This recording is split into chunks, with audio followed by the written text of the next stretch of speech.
Our customers are in increasingly rapidly changing environments. We wanted to make sure we had a product that could change and adapt to their needs as quickly as they needed to change to adapt to their customers' needs. So we adopted a development style which borrows a lot from the consumer development methodologies, which is all around rapid data-driven development, as well as from enterprise software development. Anytime you change a product, you're making a hypothesis that the change you're making is good for your users and good for your customers. So Yammer actually uses experimentation and real usage data to validate those hypotheses and actually double check our instincts about the product we're building. Developing for everyone is predicated on data that can inform you about everyone. So we're not just gathering data from a vocal minority, we're actually gathering the breadth of the customer base, and we're looking at which features they're actually using. In order to be data-driven, you have to be able to release really quickly. That's because each insight you get needs to feed into the next insight. You want to make sure that all of your resources are being spent on things that are resonating with your users.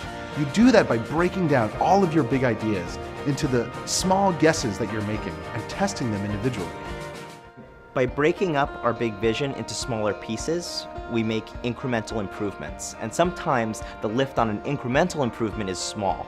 But what you start to see is a compounding effect. And a bunch of small improvements actually aggregate up into something a lot bigger. At Yammer, we thought it was really important to only have one version of Yammer. That's our single cloud version of Yammer. If we ever need to change any functionality, fix a bug, put in a security patch, all of our users get access to that all at once. One of the reasons we like to work in small teams for short amounts of time is because we asked ourselves, how do startups work? How do we create an organization that's made of a bunch of little startups that are trying to drive real results like a startup would? So these small teams working in short intervals lets us learn really quickly and adapt to those learnings in near real time.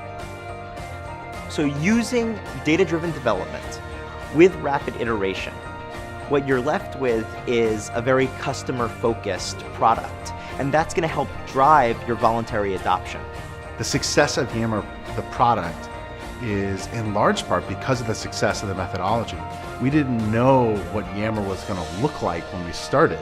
It was through the process of iteration and learning that it became what it is today.